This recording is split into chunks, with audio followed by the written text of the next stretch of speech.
Nalimutan siguro ni Pops mag ano, mag helmet.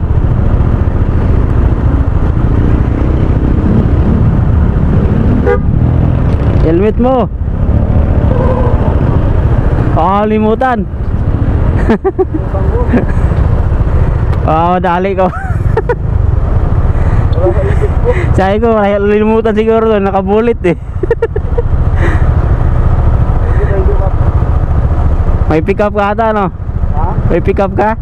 May pick up ka? Hindi, palabas ako ng Bendia. Ah. Okay dito.